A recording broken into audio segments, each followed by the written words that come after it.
Bonjour à tous, et donc merci d'être venus aussi nombreux. Alors pour ceux qui sont dans la salle, et je sais qu'il y en a qui regardent en ligne, donc bonjour, je m'appelle Salim Nassur. Mais avant de commencer par dire qui je suis, je vais revenir un petit peu sur l'endroit, le cube, et je crois savoir, mon petit doigt m'a dit, d'ailleurs mon petit doigt est dans la salle, il s'appelle Onur, qu'il y avait un autre speech au 42 ici, qui était, attendez, celui-ci, 48 pardon, avec un autre Salim, qui a vu le speech de Salim Ismaël il y a à peu près 2 mois je crois. 1, 2, 3, vous n'êtes pas beaucoup. Alors la bonne nouvelle pour ceux qui n'ont pas vu, c'est que ça ne va pas être du tout pareil. Et c'est plutôt la bonne nouvelle pour ceux qui l'ont vu, vous l'avez compris. Et donc, au-delà du fait qu'on s'appelle Salim tous les deux, qui est déjà un point de ressemblance, on a un autre point de ressemblance, c'est qu'on a la même vision en fait des choses. La vision des choses, c'est qu'on est dans un monde qui s'accélère. Donc il a écrit un bouquin, le premier était super, le deuxième est encore meilleur, qui s'appelle Exponential Organization. Et ça veut dire quoi? Ça veut dire qu'en fait, on est dans un monde aujourd'hui où les choses s'accélèrent de plus en plus, et s'accélèrent d'autant plus pour les organisations. Donc, lui vient alors un peu partout dans le monde, mais on s'est croisés, il y a beaucoup de gens comme lui, comme moi, dans la Silicon Valley, où j'ai passé pas mal de temps, qui ont compris en fait, pas qu'on a compris le sens de la vie, mais qu'on est dans un train qu'on ne peut plus arrêter, en tout cas nous, à notre niveau, et qu'il faut soit péricliter, soit s'adapter et accélérer pour pouvoir justement bénéficier de toutes les opportunités que ça propose. Et donc c'est ce qu'on va regarder aujourd'hui. Juste pour revenir sur les travaux de Salim, l'autre, celui où il n'y a pas de E, vous avez compris que le mien, c'est Salim avec un E, et pour ceux que ça intéresse, je vous expliquerai ça en aparté si ça vous intéresse, pourquoi le mien a un E. Il a sorti un framework qui s'appelle XO, qui permet en fait à chaque organisation, en suivant ce cadre, d'accélérer et ne pas se faire dépasser. Et moi j'aime bien un autre framework qu'il a utilisé, qui s'appelle The Fast Track Institute, en fait, c'est un Fast Track Framework, et c'est celui qu'on va utiliser ici à l'agence pour justement avancer. Et là on est dans cette période, en effet, qui est une phase de prise de connaissance du monde dans lequel on est. Donc avant même d'essayer d'aller vers de l'IA, avant même d'essayer d'accélérer, il faut comprendre que le monde a changé, et on est vraiment ici dans cette phase de se dire, voilà. Alors il y a peut-être des choses que vous allez entendre aujourd'hui que vous ne connaissez pas, j'espère qu'il y en a d'autres que vous allez apprendre. L'idée encore une fois, c'est pas de regarder concrètement dans votre métier, on va en parler évidemment, mais c'est de regarder comment on est en train d'entrer dans un monde qui n'a rien à voir, mais vraiment, croyez-moi, radicalement rien à voir avec le monde qu'on a connu depuis le début de l'humanité. Et c'est vraiment ça qu'il faut comprendre aujourd'hui. Ce qu'il faut comprendre, c'est que même si on va parler de la société dans un ensemble, on parlera aussi de l'entreprise et de votre secteur d'activité. Et dans ce secteur d'activité, encore une fois, comme dans tous les secteurs d'activité, il y a ceux qui sont en avance de phase, qui ont compris, et ceux qui tardent à comprendre. Et c'est à vous de décider où est-ce que vous voulez vous positionner par rapport à ça. 2 exemples dans votre secteur, Publicis, là c'est year to date, donc c'est-à-dire depuis le début de l'année, le cours de l'action a pris presque 40%, 34% pour être exact. Dentsu de l'autre côté, que vous connaissez évidemment bien, ils se sont mis un peu tard sur l'IA générative, sur la compréhension de ce que ça allait apporter, aussi bien en interne en termes de process qu'au niveau de l'offre pour les clients. Vous voyez que ça plonge. Donc il y a un vrai, je dirais, intérêt de bien comprendre ce qui est en train de se passer, parce qu'au-delà de ce qu'on peut offrir aux clients, ça a un impact forcément sur le chiffre, sur la marge de l'agence et bien sûr sur le devenir de l'agence. Et ça, notamment, il y a une agence qui l'a bien compris à Paris, l'agence 17, pour ceux qui connaissent, qui ont créé une agence spécifique qui ne fait que des campagnes avec de l'IA générative. Ils ont été chercher une dizaine d'artistes qui sont des artistes spécialisés en IA et qui ne font que ça. C'est une agence maintenant qui s'appelle Alia, qui a été créée à part, qui est là pour véritablement proposer des campagnes faites par l'IA pour les marques de luxe. Et ces campagnes-là, et cette agence, n'a pas pour but de faire plus en vendant moins. Et c'est ça qu'il faut bien comprendre. C'est faire peut-être plus, mais en vendant plus de valeur. Donc l'idée, ce n'est pas d'essayer de descendre la valeur de ce que l'on produit, mais bien au contraire de rajouter de la valeur pour pouvoir vendre à minimum au même prix, voire encore plus au niveau des offres. Est-ce que quelqu'un connaît cette œuvre? Oh non, là je suis déçu. Ah si, ah bon. Alors Andy Warhol. Ah bon, je me suis dit, mince, dans une agence de com, vous ne connaissez pas Andy Warhol quand même. Qui connaît l'origine de cette œuvre? C'est un rebranding. Non? Non, toujours pas. En fait, c'est une œuvre qui a été créée en 62. Et l'idée de Warhol, c'était de... Alors, il y a plein d'interprétations, mais c'était de montrer que l'art, finalement, pouvait être industrialisé, si bien qu'il a pris des produits de consommation, il a créé à l'époque, c'était déjà très novateur, une façon de répliquer de façon industrielle ça. Et c'est ce qu'on est en train de voir aujourd'hui avec l'IA. Comment on arrive à répliquer de façon industrielle la créativité. Et finalement, qu'est-ce que la créativité? Est-ce que c'est de créer ça? Et ça, on le voit par exemple, je ne sais pas si vous connaissez ce site, Have I Been Trained? C'est en gros, vous mettez une image dedans, et vous voyez en fait, ça va essayer de récupérer les sources en fait. Est-ce que c'est une image nouvelle, ou est-ce que c'est une image qui vient de plusieurs autres images? Et c'est pour ça que c'est intéressant de repenser à cette œuvre d'Andy Warhol. Est-ce que finalement c'est de la création pure? Ou est-ce que finalement la création n'est pas un assemblage d'autres choses que l'on a vues? Et finalement, est-ce que si c'est fait par un homme, c'est mieux? Si c'est fait par une machine, c'est mieux? On se pose ces questions sur qu'est-ce que la créativité finalement. Et on l'avait déjà, ces questionnements, on les avait déjà dans les années 60. Donc ce qui est important vraiment de comprendre, c'est que finalement, et moi je l'ai vraiment compris il y a une dizaine d'années quand j'ai vu ce TEDx de Mark Ronson. Vous connaissez Mark Ronson, hein, c'est ce mec qui fait des chansons qui sont sympas et qui bougent bien, tout ça.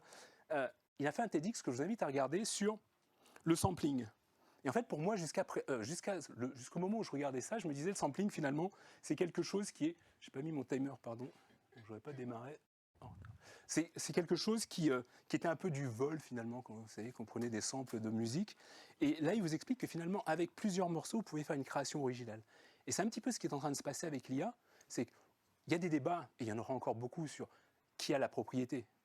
Mais la réalité, c'est que finalement, on avait normalement déjà ces débats-là quand on fait du sampling, quand on fait de la co-création, quand on va regarder des choses qui nous inspirent et qu'on va créer quelque chose de nouveau à partir de là.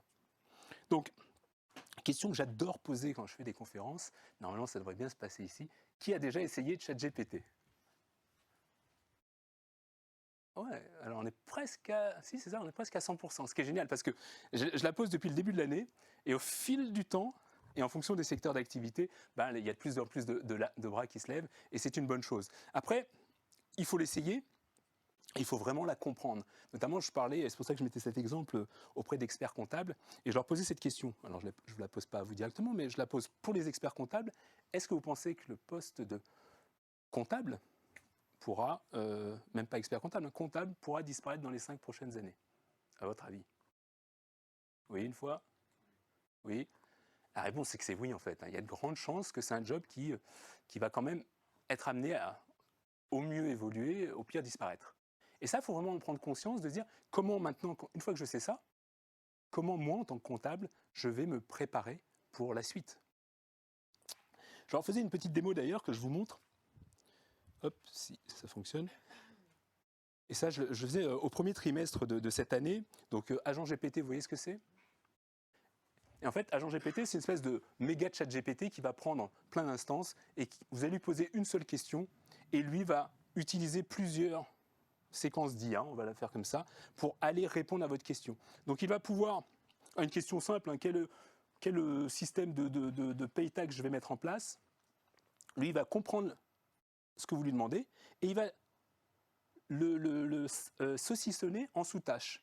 Et ensuite il va demander à différentes IA de travailler sur ces tâches et un peu comme une équipe, viennent pouvoir compléter. Et à chaque fois qu'il y a une des tâches qui est faite, il vous dit c'est bon, ça j'ai fait, je passe à la suivante, etc. Donc c'est comme si vous aviez tous ici ensemble, je vous donne un problème, vous vous mettez d'accord sur qui fait quoi, et en parallèle vous le faites. Donc c'est hyper puissant. Et en fait, pourquoi je vous montre ça, alors que ça a déjà quelques mois, c'est que ça déjà c'est obsolète. Ça va hyper vite. Pourquoi c'est obsolète? Hop.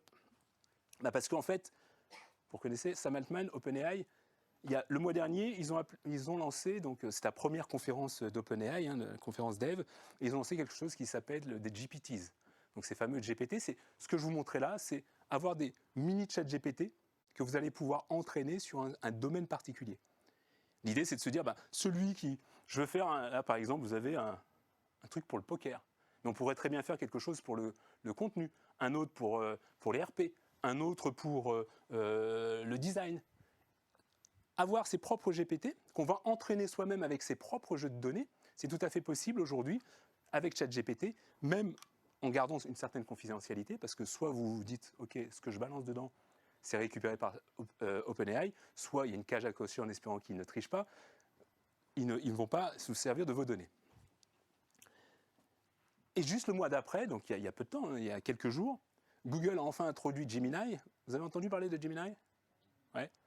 Non, pas trop. Donc Gemini, en fait, pour ceux qui n'ont pas suivi, et c'est pas grave, je suis là pour ça, en fait, c'est la réponse de Google à ChatGPT. Il faut bien comprendre que depuis plus de 10 ans aujourd'hui, et pardon, je ne l'ai pas dit en intro, mais moi j'ai passé presque 8 ans chez Google, donc depuis plus de 10 ans, Google est à fond dans l'IA. La différence qu'il y a eu avec ChatGPT, et d'ailleurs le T de ChatGPT, un peu pour ceux qui ne savent pas, c'est Transformers, qui est quelque chose qui a été inventé par Google. Donc la différence, c'est que jusqu'à présent, Google, comme d'autres marques, distillait de l'intelligence artificielle dans les produits, sans même que vous en aperceviez. La différence avec ChatGPT, c'est qu'à un moment, ils ont libéré ça et vous l'ont rendu accessible, pour que vous puissiez le faire vous-même. Et en fait, Gemini, aujourd'hui, c'est une réponse avec, quelque part, sans rentrer dans la technique, une avancée majeure qui est à la base d'avoir quelque chose qui soit multimodal. Ça veut dire quoi multimodal? Ça veut dire ChatGPT, ça va être du texte. Après, ils ont rajouté une couche de DALL-E qui faisait de la vidéo, ils l'ont mis ensemble. Là, nativement, Gemini, c'est je peux faire du texte, de la vidéo, du code. J'interprète un peu comme un humain. Il lui manque finalement plus que le toucher ou le sens pour pouvoir être un véritable, entre guillemets, humain. Donc ça, c'est vraiment important de comprendre que ça va hyper vite et qu'on entre dans une course à l'armement quelque part. En un mot, une fois que je vous ai dit tout ça, et ce truc un peu vertigineux là, s'il fallait résumer l'IA en un mot, ce serait quoi pour vous? Qu'est-ce que ça dégage comme sentiment, comme émotion? Soyez pas de timidité, ça c'est sûr, donc allez-y. Productivité, ok. Fascination, accélération. Magique. Dangereux. Terminator. Ouh. Alors Terminator, c'est pas une émotion, mais c'est frayeur, donc ok. Quoi d'autre? Complexité. Obsolescence. On va terminer sur celui-là. Obsolescence. Il y a un terme aux États-Unis qui est en train d'apparaître. Vous savez, il y avait le fameux FOMO, Fear of Missing Out. Là, maintenant, ils sont tous en train de parler de FOBO, Fear of Being Obsolete. Tout le monde a peur d'être obsolète parce qu'en fait, on va se faire remplacer par la machine. Je vous montre juste une petite vidéo pour étayer ça. Après vous m'être finalement présenté. Donc moi, aujourd'hui, depuis que j'ai quitté Google il y a presque 4 ans maintenant, ça passe vite, je me suis fixé une mission, ma mission principale, avec différentes modalités. Hein. Je peux intervenir à la télé, je peux faire des bouquins, je peux lancer des formations, je peux être comme aujourd'hui devant vous en conférence. Ma mission principale, c'est de préparer les populations au monde dans lequel on rentre. Pourquoi? Parce qu'en fait, encore une fois, si on ne le fait pas, il y aura une casse qui sera phénoménale, une casse sociale qui sera phénoménale. Donc ma mission, que je me suis fixée en partant de Google, c'est d'être un évangéliste, d'essayer de faire comprendre aux gens que c'est pas grave, mais qu'il faut s'y mettre maintenant, parce que demain, il sera trop tard. Ça, c'est ma mission. Petite vidéo pour que vous ayez un petit peu à la régie, je compte sur vous. Tadam! Does AI threaten the future of humanity? According to 61% of Americans, the answer is yes. A recent Reuters Ipsos poll found that more than 2/3 of Americans are concerned about the negative effects artificial intelligence could have on their jobs and everyday lives, a fear some are calling AI anxiety. The negative effects definitely outweigh the positives, I think. Terminator and all those movies have really given us a good fear of artificial intelligence. If this technology goes wrong, it can go quite wrong, and we want to be vocal about that. This was Samuel Altman, CEO of OpenAI, creator of ChatGPT. The chatbot has become the fastest growing application of all time, catapulting AI to the forefront of public discourse. We want to work with the government to prevent that from happening. ChatGPT has kicked off an AI arms race, with tech heavyweights like Microsoft and Google vying to outdo each other's AI accomplishments. Here, Sam Altman was testifying before the U.S. Congress, asking for regulation. It's one of my areas of greatest concern, the more general ability of these models to manipulate, to persuade, to provide sort of one-on-one, interactive disinformation. And it's not just Altman.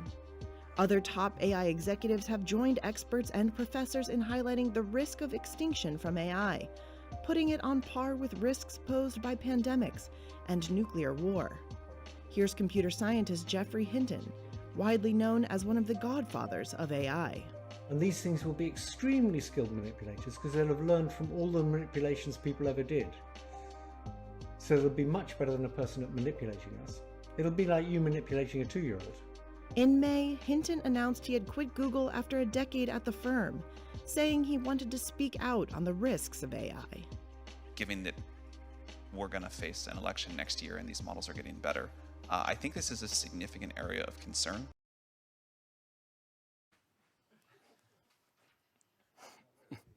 Ça vous rappelle quelqu'un? Pardon? Ah, c'est une très bonne question. Alors attends.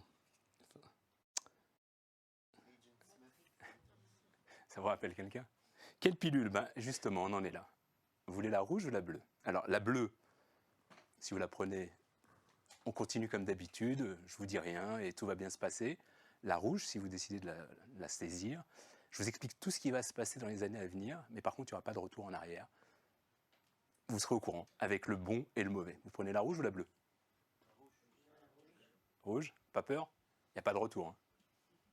Ok. Alors, je reprends mes vraies lunettes. Mais c'est vrai que c'est intéressant parce que je me sens vraiment dans le rôle de Morpheus. Tu as l'impression que tu as vu un truc que les autres n'ont pas vu. Et tu te dis, mince, il faut que je le dise aux gens quand même parce qu'il faut qu'ils se réveillent. Mais après, une fois qu'on le sait, alors ça ne m'empêche pas de dormir, mais quand même ça me travaille. Parce que tu te dis, ouais, il y a quand même un moment, il faut qu'on bouge et qu'on accélère, parce que sinon on va droit dans le mur. Et c'est ce qu'on va regarder aujourd'hui ensemble. Oups. Alors maintenant, on a parlé des comptables. Si on parle de vous, est-ce que vous pensez que l'IA peut vous remplacer dans 10 ans? Oui, non? En tant que professionnel. On ne va pas encore rentrer dans ta vie personnelle, mais en tant que professionnel, on va commencer déjà par là. Mais cela dit, tu verras, on en reparlera de la vie perso après, tu verras. Donc plutôt oui. En fait, la réponse, personne l'a vraiment. Il y a des clés de réponse en fait. Une des clés, c'est de se dire que si on ne veut pas que ça arrive, il y a pas mal de garde-fous à mettre d'un point de vue technologique, il y a pas mal de garde-fous à mettre d'un point de vue humain. Et après avoir fait des dizaines, pour pas dire des centaines de transformations, quand j'étais chez Google, mais même auparavant dans plein d'entreprises un peu partout dans le monde, il y a quand même un truc qui revient à chaque fois, c'est il faut comprendre le monde dans lequel on est, donc pour pouvoir s'adapter. 2, pouvoir innover. Comme je vous le disais en préambule, soit on innove, soit on meurt. Il n'y a pas d'autre façon. On l'a vu tout au long de l'histoire, les entreprises qui n'innovent pas périclitent. Et le 3e, c'est comment on se développe, pas juste au niveau de l'entreprise, pas juste au niveau de l'équipe, mais au niveau individuel. Comment on arrive au niveau individuel à apprendre en permanence et à développer ces skills, ces fameux skills qui vont être, ces soft skills qui vont être la différence finalement entre la machine et vous. Donc ça, encore une fois, si on applique ces méthodes-là, normalement, on aura tous encore un job dans 10 ans. Mais il va falloir être bien rigoureux sur cette partie-là. Alors, je commence par le premier point. Donc s'adapter pour rester pertinent. Ça, c'est un slide que j'utilise depuis plus de 10 ans, pour ne pas dire 15 peut-être, qui montre l'évolution est un fait. Et depuis tout le temps, moi ça fait plus de 25 ans que je suis dans la tech et dans la techno, j'explique, oui, donc il y a le métier à tisser, il y a l'électricité, il y a le computing, et à chaque fois ça crée des nouveaux jobs, ça en enlève, etc. Et ça a été vrai jusqu'à présent. La différence, et c'est ce qu'il faut vraiment comprendre, c'est que ce n'est plus le cas. Déjà, il y a le Covid, on a vu qu'avec le Covid, il y a une accélération qui s'est passée. Quelque chose que moi je pitchais depuis 15 ans au moins sur le télétravail, la visioconférence, peut-être même 20 ans. D'un coup, d'un seul, tout le monde a réussi à le faire. Alors qu'il y avait plein de gens qui étaient réticents. Donc on comprend que même le changement, il se fait à une rapidité à laquelle on n'avait pas l'habitude. Et là, ce qui est en train de se passer, c'est encore pire. Avec ChatGPT, et notamment avec l'IA générative, on est dans une accélération. Et cette accélération, c'est ce qu'on appelle l'exponentialité. Et en fait, il y a 3 mots qu'il faut comprendre quand on parle du monde dans lequel on est. Vous savez, ce fameux monde VUCA, je vous en reparlerai après, mais faut-il un certain complexe et ambigu. C'est 1, l'exponentialité, on va en parler. 2, la singularité, on en parlera encore. Et 3, le growth mindset, on en parlera à la fin. Ce qu'il faut comprendre, sans faire un cours sur l'IA, c'est qu'en fait, l'IA, il n'y a rien de neuf. Enfin, il n'y a rien de neuf, il y a beaucoup de choses de neuves, mais ça existe depuis longtemps. Depuis la fin de la Seconde Guerre mondiale, vous connaissez Alan Turing, la machine Enigma, ceux qui ont vu le film, etc. C'est depuis là où on voit l'ère moderne de l'intelligence artificielle. Donc après, il y a eu la machine qui a commencé à battre l'homme.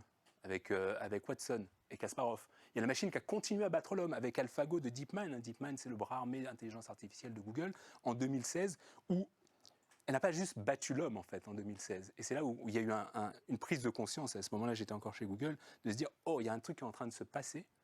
Parce qu'en fait, la machine, et je crois que c'est dans le match 2 contre Lee Sedol, à un moment, elle fait un move qu'aucun humain n'aurait imaginé.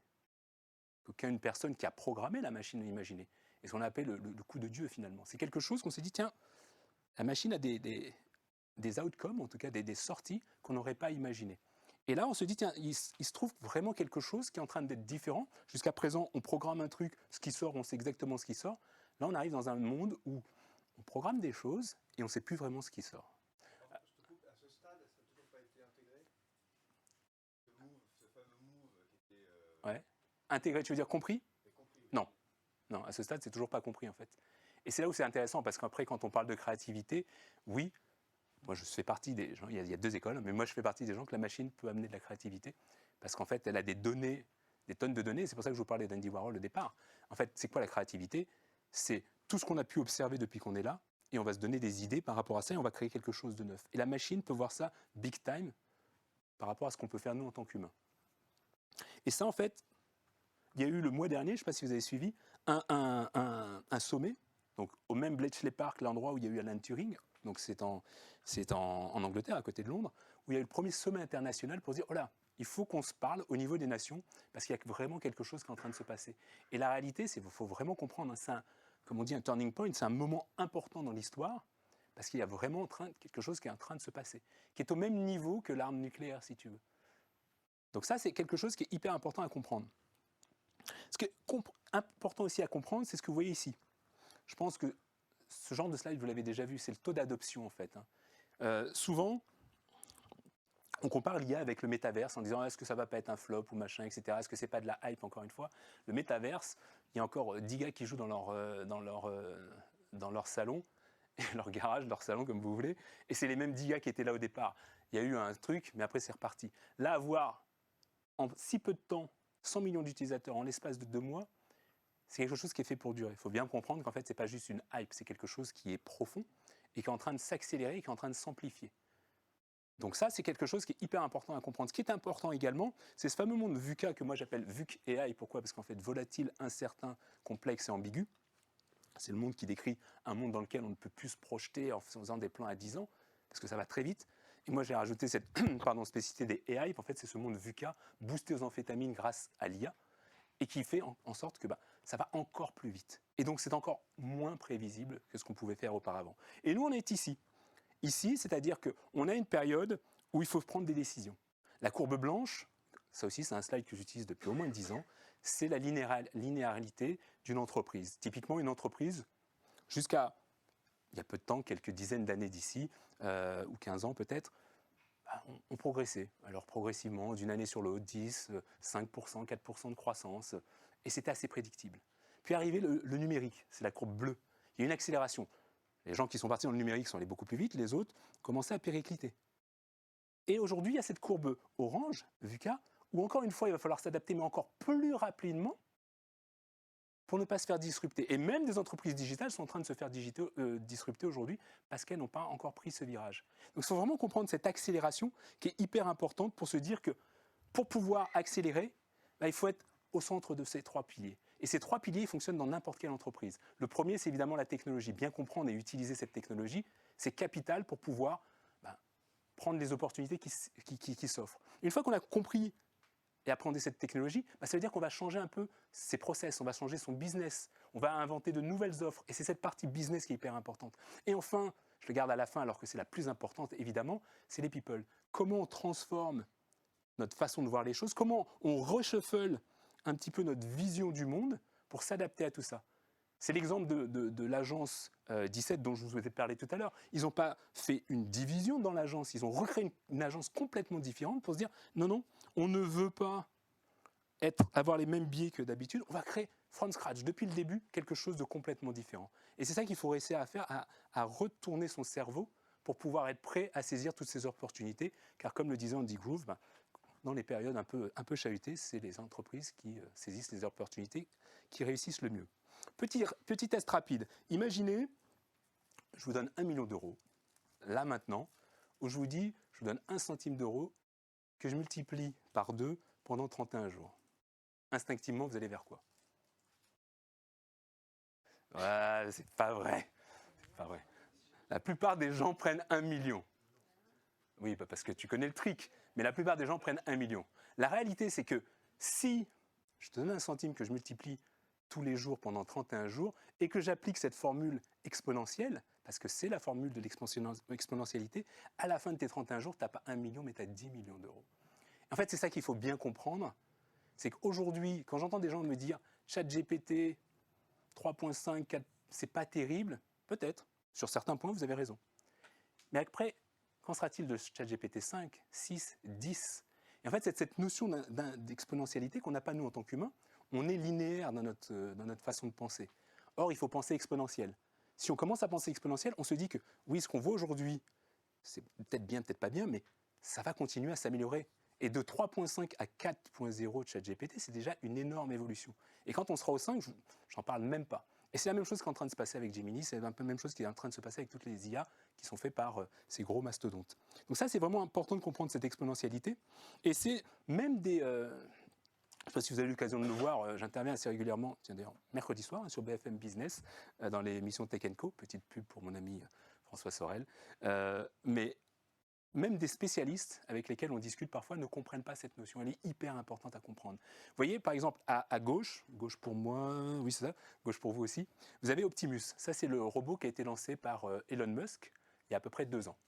De l'autre côté, vous avez Atlas, qui est un robot qui a été lancé par Boston Dynamics, qui avait été racheté un moment par Google, puis revendu pour différentes raisons. Et quand on regarde comme ça, forcément, on se dit, Atlas, il est quand même vachement plus balèze. Oui ou non? Oui. Et il y a même des spécialistes qui disent, ah, mais en fait, et qui se sont moqués du robot d'Elon Musk il y a 2 ans, et même encore aujourd'hui continuent à se moquer. Ce qu'ils n'arrivent pas à comprendre, c'est que ça, c'est plus de 10 ans de recherche. Ça, c'est beaucoup moins. Mais surtout, ce que vous avez à droite avec Atlas, tout est programmé à l'avance. Si à un moment, il y a un truc qui se met à la place et qu'il n'a pas prévu, ça ne va pas marcher. Le robot d'Elon, ben lui, il est comme nous. Il interagit avec son contexte et il apprend au fur et à mesure. Et ça, avoir réussi ça en 2 ans, c'est juste incroyable, c'était impensable jusqu'à présent. Et donc c'est vraiment ça qu'il faut comprendre, c'est que les choses vont s'accélérer de plus en plus. Atlas, il est déjà obsolète en fait.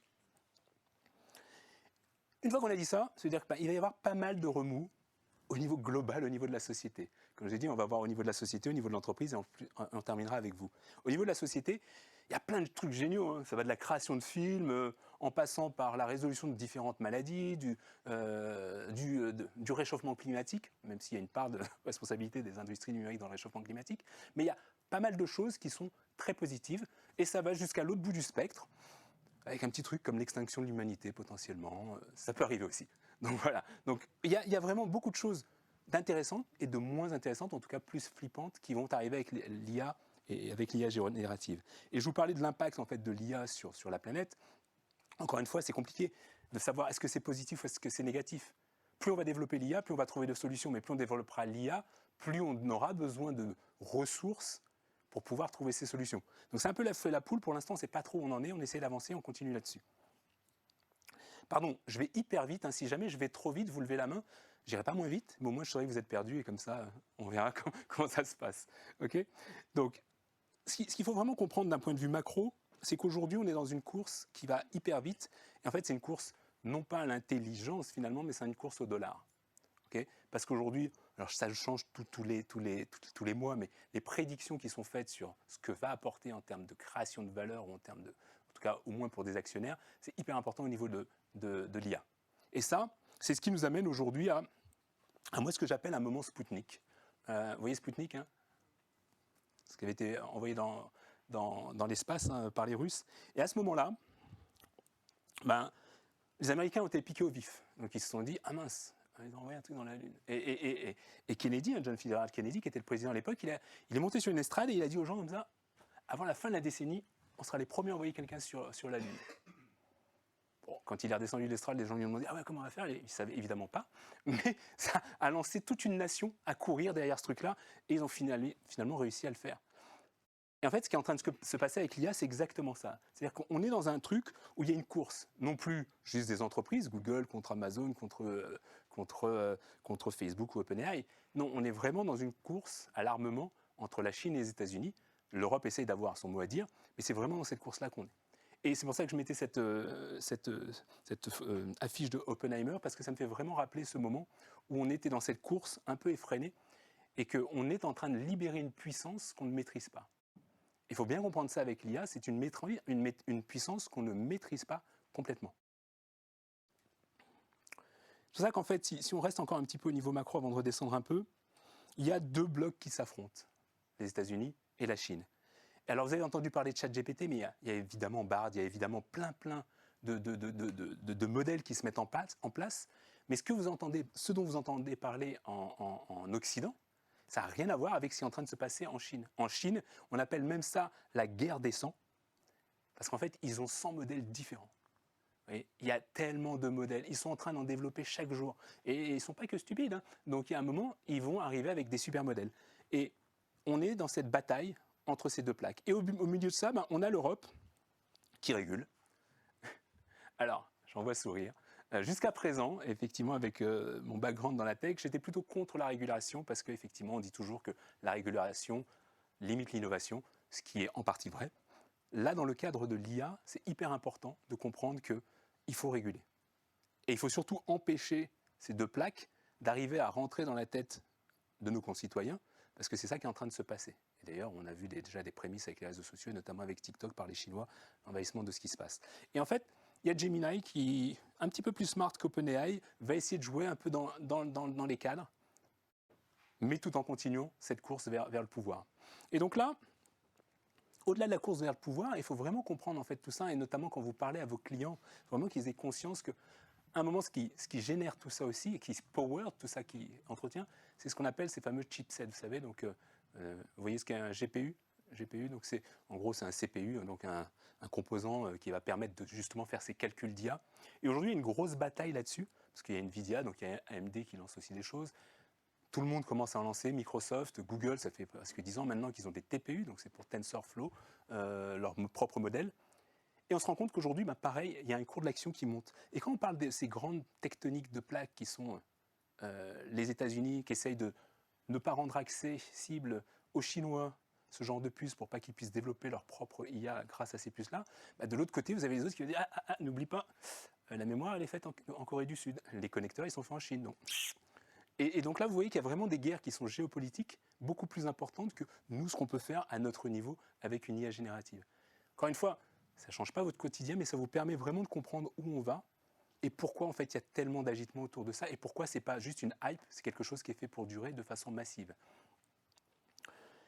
Après, si on parle de risques, parce qu'il y en a quand même quelques-uns, je ne vais pas rentrer dans le détail de chacun des risques, il est clair qu'aujourd'hui, il y a des risques à tous les niveaux. Il y a des risques sécuritaires, il y a des risques éthiques, il y a des risques économiques, il y a des risques de contrôle. Vous savez, ce fameux bouton rouge dont on parle parfois dans la Silicon Valley, on ne sait pas s'il existe. Est-ce qu'à un moment, si on veut débrancher le tout, on y arrivera encore? On ne sait pas. Et il y a bien sûr des risques au niveau de l'entreprise. Et c'est cela dont il faut regarder en priorité. Les droits d'auteur, on en a parlé un petit peu rapidement, on en reparlera. Les risques qu'ils peuvent avoir aussi sur certains jobs, on en parlera également. Donc ça, c'est vraiment des risques qui sont liés à l'IA. Et il y a aussi un risque qui est hyper important, c'est un risque de désalignement. Vous voyez cette notion d'alignement ou non quand on parle d'intelligence artificielle? L'alignement, c'est quoi? C'est de dire que quand on crée une technologie, il faut toujours qu'elle soit alignée avec un objectif, celui de l'homme. C'est ce qui fait la différence entre innovation et progrès. L'innovation, c'est juste je fais de l'innovation pour l'innovation. Le progrès, c'est quelque chose qui doit apporter un progrès pour l'humanité. Et là, on voit un disconnect en train de se faire. L'innovation et les progrès sur la machine sont en train de progresser à vitesse grand V, et l'alignement, pas tellement. Pourquoi? Parce qu'aujourd'hui, tout l'argent qui est investi là-dedans va sur des capacités de stockage, de calcul, tout ça, et très peu sur des gens qui sont là pour réfléchir à qu'est-ce que ça veut dire d'un point de vue éthique, d'un point de vue humain. Donc il y a ce désalignement qui est en train d'arriver, et à votre niveau, au niveau de l'entreprise, il faut commencer à réfléchir, à se dire, OK, comment on arrive à mettre en place, peut-être pas un comité d'éthique, mais pas loin, pour se dire, OK, qu'est-ce qu'on veut faire avec tout ça dans notre entreprise, quelles sont nos valeurs et comment on respecte nos valeurs. Aussi bien nous en interne que pour les clients. Ça, c'est hyper important de comprendre qu'il faut qu'il y ait cet alignement. Sinon, on va tous droit dans le mur. On en parlait tout au début, alors je ne sais plus si on était déjà à l'antenne, mais pour ceux qui n'étaient pas à l'antenne en tout cas, on m'a demandé qu'est-ce que l'hallucination, est-ce qu'on avance là-dessus? Donc l'hallucination, pour ceux qui ne savent pas, c'est un phénomène bien connu en intelligence artificielle qui fait que vous avez posé une question, un chat GPT, Bard ou autre, et il va vous sortir une réponse tac au tac, hyper assertive, et en fait c'est n'importe quoi. Et ça en fait, c'est un problème qu'on ne sait pas résoudre aujourd'hui. Il y a d'ailleurs, je vous invite, si vous allez sur YouTube, vous tapez CBS 60 Minutes, il y a une interview de Sundar Pichai, le patron de Google, qui à un moment...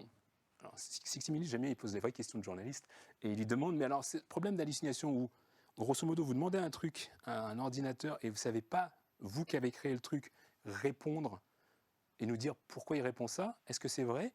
Et Sundar Pichai, il a un moment de réflexion, d'hésitation, et il dit, ouais, en fait, on ne sait vraiment pas l'expliquer. Et moi, quand mon ancien patron me dit ça, ça me fait flipper, en fait. Parce que si lui ne sait pas l'expliquer, vous imaginez un petit peu les craintes. Donc il faut quand même toujours garder cette notion critique par rapport à ce qui sort de la machine, parce qu'aujourd'hui, il y a des choses qui sont très très bien et des choses qu'on ne sait pas expliquer. Et ça, il faut faire attention. Il faut d'autant plus faire attention que parfois, on a l'impression qu'il suffit juste de jumper comme ça, enfin de sauter dans la techno et que ça va bien se passer. Si je vous prends... Qui connaît ce truc-là là Virgin Galactic? Ouais, il y en a un là-bas. Donc effectivement, donc ça, c'est un des projets de Richard Branson qui est de envoyer des gens dans l'espace, donc ça fonctionne, et puis il y en aura de plus en plus des gens qui vont aller dans l'espace. Question pour vous, qui serait prêt à monter dedans pour aller faire un petit tour dans l'espace? 10% de la salle à peu près? Ok. Si maintenant je vous dis qu'il y a 50% des chercheurs qui se disent qu'il y a 10% de chances que le truc se crache, les 10% là, vous y allez toujours ou non? Un peu moins déjà. Gratuit, mais il y a 10% que tu te craches. Hein. Donc il y a une chance sur 10 que tu ne reviennes pas. Ouais, quand même. Et en fait, c'est ce qui se passe aujourd'hui au niveau de l'IA. C'est-à-dire qu'au niveau de l'IA, il y a 50% des chercheurs dans le monde qui pensent qu'il y a au moins 10% de risque qu'il y ait une extinction de l'humanité avec ce qu'on est en train de créer. Donc il y a un vrai risque. Même j'écoutais l'autre jour, là, il y a quelques jours, le fondateur d'Anthropic, donc qui est un truc façon OpenAI pour ceux qui ne connaissent pas, lui, il évalue même ça à 20%. Moi, ce qui me fait flipper, c'est de continuer à bosser sur des trucs comme ça. Ça ne veut pas dire qu'il faut arrêter, mais il faut quand même mettre les bons garde-fous. Et c'est enfin ce que les États ont commencé à comprendre, avoir une réglementation au niveau des Américains, mais même au niveau des Chinois, de se dire, OK, peut-être que ça va un peu trop vite, on va regarder un petit peu ce que font ces entreprises privées. Parce qu'encore une fois, contrairement à ce dont je vous parlais tout à l'heure sur la bombe atomique, là, ce ne sont pas les États qui décident, ce sont les entreprises privées, avec un intérêt qui est fortement capitalistique et qui va être en fonction de la bourse et de ses actionnaires, et pas en fonction de ce que souhaite le citoyen et ce qui est bon pour le citoyen. Et c'est pour ça que c'est important que les États aient enfin compris qu'il faut mettre un certain nombre de régulations par rapport à ça. Et l'Europe n'est pas en reste, évidemment. Donc comme disait, je crois que c'était le grand-père de Spider-Man qui disait ça, pour ceux qui connaissent Spider-Man un peu. Hein. Donc avec des super pouvoirs viennent des responsabilités, et c'est vrai. Et ça, en fait, Time, le magazine, l'a bien compris. En début d'année, c'était la couverture, hein. Donc ça, c'était mars. Ils ont bien compris que l'homme de l'année, c'est forcément ChatGPT. Il n'y avait pas besoin d'attendre la fin de l'année pour comprendre que l'homme de l'année, c'est ChatGPT. Il n'y avait pas besoin d'attendre la fin de l'année pour comprendre qu'il n'y a pas... Nous, on n'existe pas dans l'univers. Il y a 100 personnes, grosso modo, dans le monde qui vont décider de ce qui va se passer pour nous. C'est à la fois cool, parce que finalement, ils vont pouvoir se mettre d'accord. C'est à la fois flippant, parce que s'ils l'ont get it wrong, comme on dit, ils vont de travers, ça va être pas terrible pour nous. Donc là, il y a 100 personnes qui sont là. Et en France même, on a commencé à mettre en place, donc le président Macron a mis un comité stratégique avec des gens qui savent de quoi ils parlent pour pouvoir prévoir cet avenir. Et ça, c'est important de comprendre que c'est pas les États seulement qui le font, c'est les États qui le font parce qu'à un moment, il y a ces grands groupes, dont Sam Altman, CEO d'OpenAI, qui est allé faire sa tournée un peu partout en disant il y a des risques, en fait. Ce qu'on fait, c'est super, mais il y a des risques. Donc je vous le dis. Et il a même été plus loin, ils ont fait des papiers pour expliquer, que ce soit OpenAI, que ce soit DeepMind de Google, ils ont fait vraiment des papiers pour montrer qu'il y avait des risques. Ce qui a poussé les gouvernements, pas plus tard que le mois dernier, à enfin se réunir. Il y avait même la Chine, donc c'était à Londres, donc à Bletchley Park, dont je vous disais, où ils ont fait le premier sommet international sur l'IA, pour essayer de faire des traités justement de alors pas de non-prolifération, mais au moins de mise en commun des découvertes qu'ils pouvaient faire pour voir qu'il n'y ait pas de choses qui partent de travers. Et ça, c'est Joshua Bengio, qui est une des personnes qui a remporté le prix Turing, et qui est quelqu'un de très très bien, qui est, lui, quelqu'un qui fait que de la recherche et qui n'est pas adossé à un groupe. Et c'est important, en fait, parce que quand vous entendez quelqu'un qui parle de l'IA, s'il est adossé à un groupe commercial, prenez pas pour argent comptant tout ce qu'il va vous dire. Et je sais de quoi je parle, je viens de chez Google. C'est pour ça qu'aujourd'hui, je suis content de pouvoir parler au nom de Salim Nassir et non pas au nom de Google. Donc il y a toujours un filtre à mettre quand vous avez quelqu'un qui est adossé à une entreprise commerciale, parce que forcément, on ne vous dit pas tout. Donc lui, il vous dit, si vous écoutez ce qu'il dit, lui il dit, en tout cas de mon point de vue, les choses sont très vraies. On parlait tout à l'heure de la vie perso, c'était toi là-bas, n'est-ce pas? Et dans la vie perso, figure-toi que l'IA aussi arrive. Qui a déjà essayé Replica? Vous voyez ce qu'est Replica ou non? Non? Replica, il y en a un, deux. Avant Replica, il y a le film Her avec Joaquin Phoenix qui nous donnait un donné de langue de comment l'IA pouvait transformer la vie affective de quelqu'un. Tu as complètement raison. Pour ceux qui n'ont pas entendu, donc il y a eu l'analogie qui a été faite avec Her. Et en effet, Her, c'était les prémices de ça. Mais là où c'était cool, c'est que c'était un film. Maintenant, le film est devenu réalité, si tu veux. Et donc, Replica, c'est une sorte d'avatar, mais qui est très bien fait, que vous allez pouvoir avoir sur votre mobile et qui converse avec vous. Aux États-Unis, il y a des vrais soucis avec ça. Au Japon, il y a même des gens qui, aujourd'hui, ne veulent plus parler avec des vrais humains. Parce que Replica les comprend mieux leurs attentes, comprend mieux leurs sentiments. Et ils ne veulent plus avoir d'interaction avec les humains, parce que les humains sont trop cons, pardon. Et donc, ils ne comprennent pas bien. Donc, il faut vraiment se dire qu'aujourd'hui, on est rentré dans cette ère où c'est assez flou, la limite entre l'homme et l'humain. Autre exemple, la vidéo, s'il vous plaît, messieurs de la régie.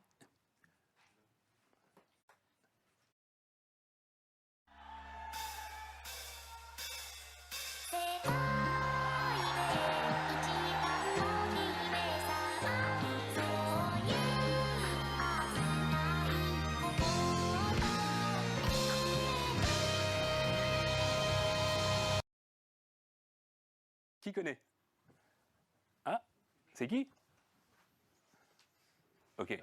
Ouais, il y en a plein des comme ça. Et alors, ça, c'est pas nouveau en réalité. Ça existe depuis 10 ans. Mais il faut se rendre compte qu'en fait, au Japon, vous avez des gens qui vont en concert pour voir des chanteurs virtuels qui n'existent pas. Ce sont juste des hologrammes. Mais qui les suivent d'année en année. Elles vendent de plus en plus d'albums. Et il y a de plus en plus de merchandising. Donc, il y a des gens qui sont carrément fous amoureux de cette IA virtuelle qui est représentée. Et c'est le monde dans lequel on est aujourd'hui. Ce n'est pas le monde dans lequel on entre, c'est le monde dans lequel on est. Encore une fois. Et bien sûr, il y a des gens qui se déplacent, tu as complètement raison. Il y a des gens qui se déplacent. Exactement. Pour aller voir en backstage peut-être. C'est complètement con de se déplacer pour ça. Tu vois, autant se connecter directement. D'ailleurs, je suis en concert là.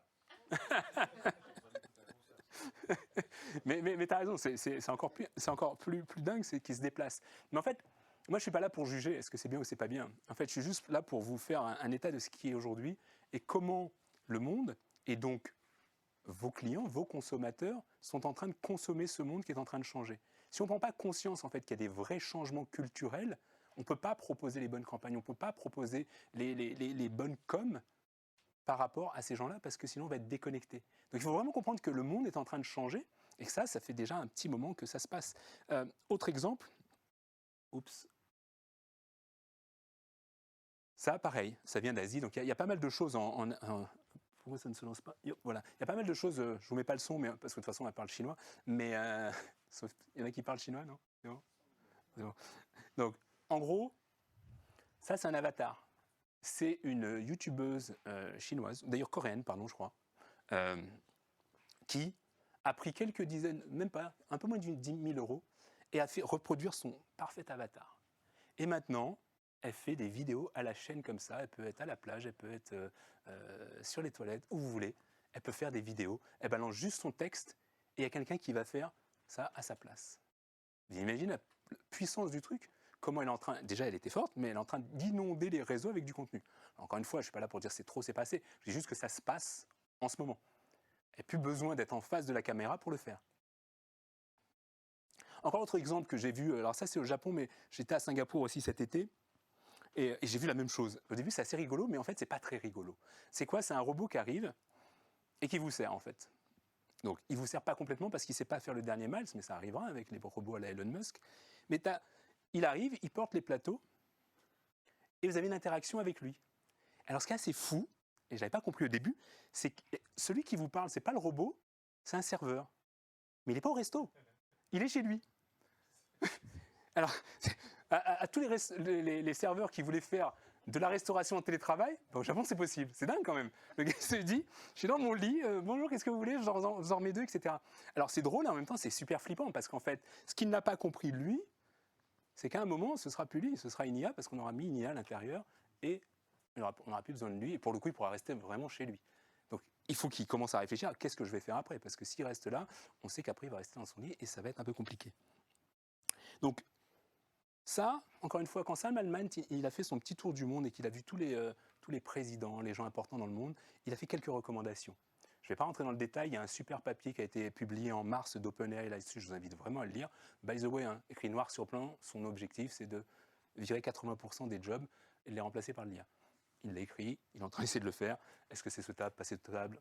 Il y a plein de théories derrière, après aussi sur le revenu universel, on pourrait en parler. Pas le revenu universel d'Amon, celui dont on parle dans la Silicon Valley, c'est donner un salaire à tout le monde pour que tout le monde puisse continuer à consommer dans cette société capitaliste.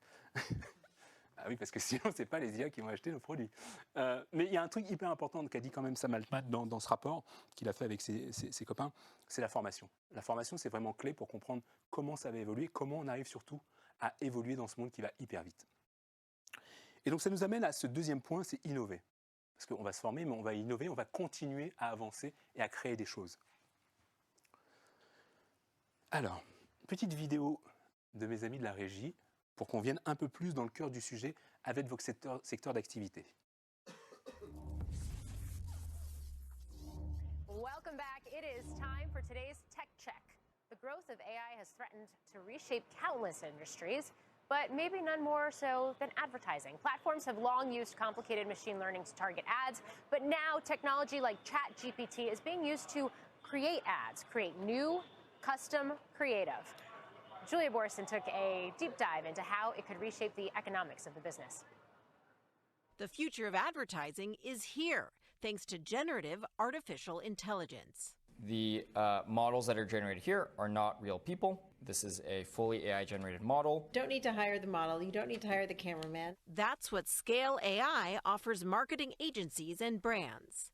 Alex Wang, CEO of Scale AI, a startup valued at over $7 billion, says his tools blow up the bottleneck that slows down advertising teams by enabling them to use their clients' data sets to instantly customize ad images with generative AI to test what drives the highest return on ad investment. You can just generate tens of thousands, hundreds of thousands, maybe even millions of different possible ads to then test. And you can use some of these ad platforms to immediately take, some of these generative AI ads, test them, and see what drives clicks, what drives a response from their audience. Other startups, such as ChatGPT rival Jasper, offer AI software to accelerate ad content creation.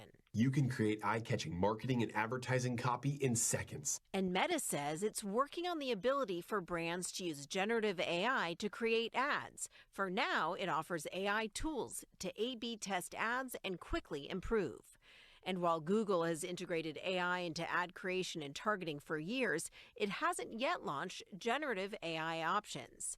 But we can expect this next-generation technology to proliferate, delivering instantly customized ads, and for brands, likely better results. And you can see this car on these icy roads in the middle of... It's like cars driving down the road. I know, exactly. Exactly. Qu'est-ce que ça vous inspire, ça, comme vidéo?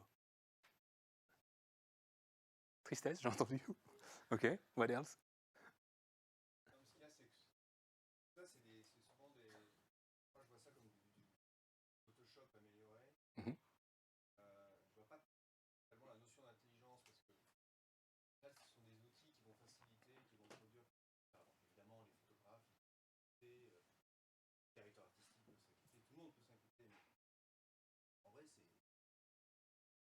Toutes les agences de pub là aujourd'hui un peu calées là, les groupes, en train d'intégrer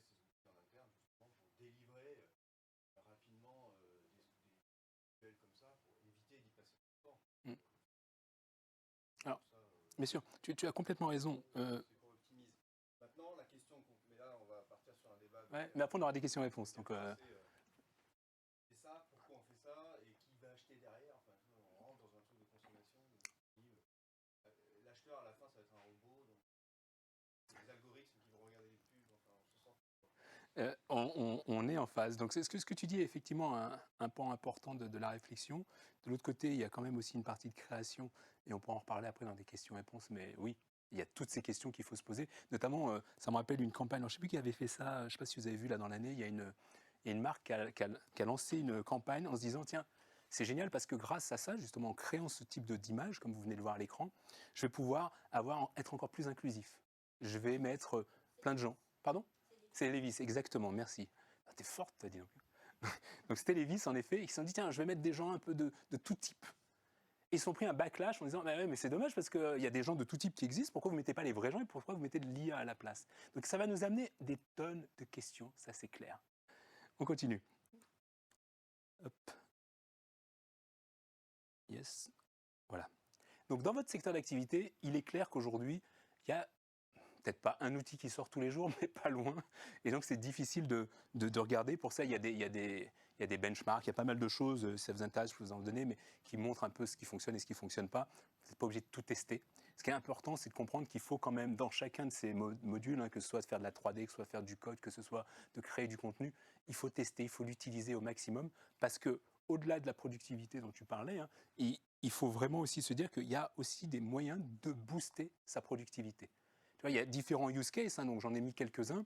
On peut effectivement accélérer ce processus d'idéation, ça c'est hyper important. On peut aussi, à l'autre bout du spectre, faire que de l'administratif et améliorer ces processus. Et entre tout ça, ça va être de la génération de contenu, ça va être une meilleure compréhension des clients, une automatisation des campagnes, une personnalisation de ces mêmes campagnes. Donc il y a vraiment différents champs qui nous permettent, grâce à l'IA, d'aller plus vite, plus loin, plus fort quelque part, comme disaient les gens qui font du sport.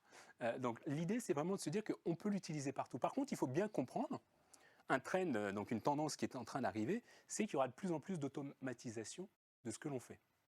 Donc une fois qu'on a dit ça, c'est comment on fait pour justement garder un petit peu la main sur tout ce qui est en train de faire et pas avoir cette anxiété dont on parlait au début dans cette vidéo, se dire moi, je vais me faire remplacer par la machine. Même si quelque part le World Economic Forum dit que de plus en plus il y aura de la machine, mais la bonne nouvelle, c'est que si on le travaille, on ne sera pas, comme le dit OpenAI, dans ce fameux papier dont je vous parlais, donc 27 mars, hein, si vous tapez sur Internet, où il dit voilà, on va remplacer un maximum d'emplois, en commençant par l'écriture, la programmation, les comptables, etc. Et on l'a vu cette année, c'est en train de se passer. Il y a plein de freelances aujourd'hui qui ont un peu moins de contrats sur du contenu, par exemple, sur du graphisme. Donc ça arrive. Par contre, il n'y a pas de fatalité, comme le dirait par exemple Goldman Sachs, où ils ont prévu à peu près, avec un calculateur qui s'appelle le doigt mouillé, 300 millions de jobs qui vont disparaître. Et c'est vrai qu'il y a des jobs qui vont disparaître, mais là-dedans, ils ne prennent pas en compte ceux qui vont être créés. Donc encore une fois, je ne sais pas d'être positif ou négatif, c'est une réalité. Il y a des jobs qui vont disparaître, il y en a d'autres qui vont être créés. Comment ça se passe concrètement? Là, on le voit, même au niveau d'un DG, c'est une expérimentation qui a été testée en Chine, on peut mettre un DG, alors c'est un DG à titre honorifique, mais quand même, c'est une IA qui a pris la place de DG et qui prend un certain nombre de décisions, parce que forcément, en tant que DG, tu es amené à avoir plein d'informations. Et ces informations, il faut que tu arrives à les compulser rapidement, et qui mieux qu'une IA peut faire ça? Sachant que, sans critique, mais un peu de nos dirigeants parfois, il manque un peu d'empathie, donc finalement, un dirigeant qui manque d'empathie ou une IA qui calcule plus vite et qui absorbe plus de données, voilà. Et c'est là où justement, il faut qu'on arrive à développer nos compétences humaines pour avoir justement cette empathie que n'a pas aujourd'hui une IA. Et donc ça, clairement, on le voit en fait, hein, contrairement à ce que je disais tout à l'heure sur Goldman Sachs, il y a des nouveaux jobs qui vont être créés et des jobs qui vont être mis au rebut. La réalité, c'est ma réalité, c'est ce que j'en pense, vous en faites ce que vous voulez, c'est que je pense que pour une fois dans l'histoire de l'humanité, le net sera négatif. Ça veut dire quoi? Ça veut dire qu'il y aura plus de jobs détruits que de jobs créés. Donc ça, il faut le savoir, c'est déjà cette prise de conscience. Une fois qu'on sait ça, on se dit, ok, comment moi, en tant qu'individu, je fais en sorte de préparer mon job de demain pour que le mien, même s'il disparaît, je peux faire autre chose. Ou surtout, comment j'apporte une valeur ajoutée par rapport à ce que je fais déjà, en plus de la machine. Ça, c'est ce qu'avait compris McKinsey au départ. Hein. Ils ont sorti plein de papiers. Moi, ça fait plus de 10 ans que je lis à peu près, peut-être pas tout, parce qu'ils produisent beaucoup, mais ce qu'ils mettent sur l'IA. Et ils ont mis cette année en application ce qu'ils avaient dit qu'ils feraient. C'est-à-dire qu'en gros, voilà, c'est un exemple, vous ne voyez pas trop, mais c'est résumer un PDF. Tu lui balances un PDF, il résume tout dedans. Il a tout compris, tu peux lui poser des questions, tu interroges ton PDF. Et ils l'ont poussé jusqu'au bout chez McKinsey. Ils ont créé, vous avez entendu parler de ce truc qui s'appelle Lily? Donc ouais, certains oui. Donc Lily, c'est quoi? C'est leur intelligence artificielle interne. En fait, qu'est-ce qu'ils ont fait? Ils ont fait une sorte de chat GPT interne où ils ont mis tout ce qu'ils ont écrit, tout ce qu'ils ont créé depuis le début de McKinsey, juste pour eux.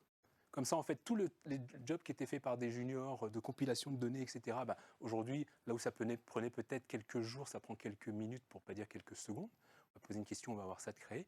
Et derrière, bon, ils ont attendu quelques mois, ils ont licencié une partie des gens.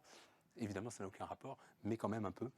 Et donc, c'est vraiment là où il faut prévoir et anticiper ce qui va se passer, parce que c'est vraiment ce qui est en train d'arriver. Même au niveau des cols très très blancs, il y a une automatisation qui est en train de se passer. Et quand on regarde un petit peu au niveau des métiers qui sont les vôtres, j'ai fait un peu l'exercice en me disant, OK, est-ce qu'à un moment, on va tous être remplacés par des algos? Et c'est là que soit je m'arrête maintenant et on arrête parce qu'il est 13h30, ou soit on continue. Ça vous intéresse? Je me doutais. Donc, l'idée, c'est il y a des jobs qui vont être un petit peu mis à mal aujourd'hui. C'est clair, dans vos métiers, il y a des jobs qui sont un peu en tension parce qu'il y a une automatisation qui arrive. En fait, il ne faut pas en avoir peur. Il faut juste se dire, moi, par rapport à mes compétences, quelles sont les compétences que je dois développer en priorité pour pouvoir soit continuer à encore mieux faire mon métier en étant aidé par l'IA, soit en transitionnant vers un nouveau métier. Je ne rentre pas dans le détail, vous aurez les slides, mais grosso modo, ce qui ressort, et on en reparlera tout à l'heure, c'est qu'il faut travailler en équipe, donc c'est toute la partie collaboration, toute la partie communication, bien sûr de l'adaptabilité. Vous savez, on parle de 4C, je vous en reparlerai tout à l'heure, mais c'est vraiment cette notion d'esprit critique qu'il faut développer, notamment par rapport à ces hallucinations de l'IA, c'est-à-dire comment moi je bosse avec l'IA. Et si on fait ça, et si on développe ces skills-là, chacun d'entre nous, on n'a pas de souci a priori dans les années qui viennent à se faire remplacer par l'IA. Mais c'est important de le comprendre et de les développer. Parce que si on ne le fait pas, il va se passer ce qui s'est passé dans ces boîtes-là. Il n'y a aucune raison, typiquement, qu'un Avis n'ait pas inventé un Uber à un moment. Ils sont juste fait disrupter. Et on ne parlait pas d'IA, on parlait de digitalisation. Pardon. Il n'y a aucune raison qu'un Marriott n'ait pas inventé Airbnb. Ils ont plein d'espaces qui sont peu utilisés. Ils auraient pu dire, tiens, on le loue à la Airbnb. Ils ne l'ont pas vu venir, ils se sont fait disrupter. Et il n'y avait aucune raison. Je ne pensais pas un jour, parce que ce slide, je l'ai aussi depuis super longtemps, je ne pensais pas un jour que je mettrais Google dans ce slide-là. C'est ouf, ça m'a fait mal de le faire. Mais on ne pensait pas qu'un jour Google puisse se faire disrupter. Et ils se sont fait disrupter à un moment par ChatGPT en disant, waouh, on ne l'a pas vu venir. Donc en fait, ça peut arriver à tout le monde. Les grands, les petits, les gens qui sont en avance, etc. Pourquoi ça peut arriver à tout le monde? Parce qu'il ne faut juste jamais oublier ça. Et ça, c'est ce qu'avaient mis Larry et Sergey. C'est Larry Page, pardon, et Sergey Brin, je vais y arriver, les deux fondateurs de Google. Ils nous avaient mis ça dans le Googleplex, donc vous savez, le headquarter de Google. Et en fait, c'est un squelette, vous voyez, un squelette de dinosaure, où l'idée, c'était de nous dire, aussi gros qu'on devienne, il ne faut jamais s'endormir, parce que même les plus gros peuvent disparaître. Et là, Google s'était un peu endormi. Alors, ils ne sont pas en risque de disparition, mais quand vous utilisez Bard, vous avez bien vu qu'il n'y a pas de pub. Et le business de Google, il est basé à 80% sur la pub. Donc, ils n'ont pas réinventé, en fait, c'est quoi le next? Donc, si à un moment, tout le monde commence à utiliser ça et qu'il n'y a plus de pub, il y a une grosse partie du business qui commence à disparaître et potentiellement, le reste disparaît. Et ce qui est hyper important de comprendre quand on est dans une entreprise, c'est que vous, en tant qu'entreprise, vous, en tant qu'individu, vous avez tout pour réussir. Les talents, les idées, vous avez tout ça. Il ne faut juste pas s'endormir et se dire, nous, normalement, on est déjà là et il n'y a aucune raison qu'un nouvel entrant puisse nous disrupter, sauf si on s'est endormi, et c'est ce qui se passe aujourd'hui, malheureusement, dans beaucoup de boîtes. C'est pour ça que quand j'étais chez Google, je faisais ce qu'on appelle des learning expeditions. Je prenais des dirigeants un peu partout, en IMIA, Europe, Afrique et Middle East, et je les amenais dans la Silicon Valley. Et on passait une semaine ensemble. Et au final, je suis devenu ami avec le gars qui est devant la cheminée, qui s'appelle Paul Holland, qui est un gros VC, non pas gros, mais parce qu'il a les plages bien pleines, donc un venture capitaliste. Et je l'ai amené là-bas pour faire un wake-up call, comme je le fais aujourd'hui avec vous, pour ces dirigeants. Et ce qu'il leur disait, c'était ça en fait. Il leur disait, moi je ne suis pas là pour réinventer des nouveaux trucs, je suis là pour disrupter vos marchés parce que vous êtes endormis. Vous êtes endormis sur du pognon. Donc moi j'ai des gens hyper smart ici, j'ai plein de pognon, et je vais venir et je vais vous disrupter et on va vous effacer. Avec un grand sourire à l'américaine, et il te dit, est-ce que tu remets un petit four? Pas de problème. Nothing personal, mais quand même, je vais péter ton business. Et c'est ça, en fait, qu'il faut comprendre, c'est que ce qui est en train de se passer, c'est les gens qui sont là pour disrupter votre business. Donc, soit c'est vous qui vous disruptez vous-même, soit il y a quelqu'un qui va le faire à votre place. Mais continuer business as usual, c'est juste plus possible. Petite vidéo, s'il vous plaît, pour l'illustrer. Et je vous expliquerai après pourquoi ce chegg est important dans cette vidéo.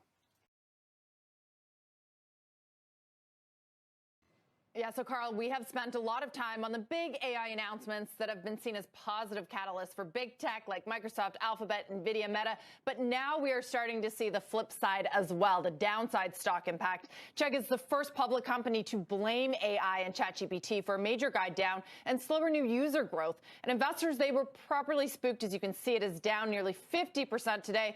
And it's valued now at a little over $1 billion. Just a few years ago, during peak pandemic tech, this was a $14 billion company. CEO Dan Rosensweig says that he's going to fight generative AI with generative AI and, quote, yes, you can use it to get some answers, but to actually learn it, you need to use Chegg.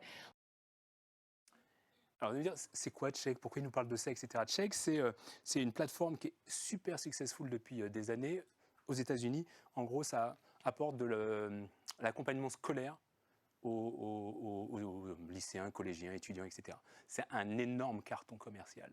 Pourquoi je vous parle de ça? Parce qu'en fait, vous savez, mon ami Paul, celui qui a les poches pleines dans la Silicon Valley, il a mis beaucoup d'argent là-dedans. En général, il voit un coup d'avance et il n'a pas vu venir ce chat GPT. Donc, en très peu de temps, ils ont perdu 50% de valeur. Ils pleurent tous les soirs. Mais ce que je veux vous dire par là, c'est que même quelqu'un qui est dans le truc peut se faire disrupter.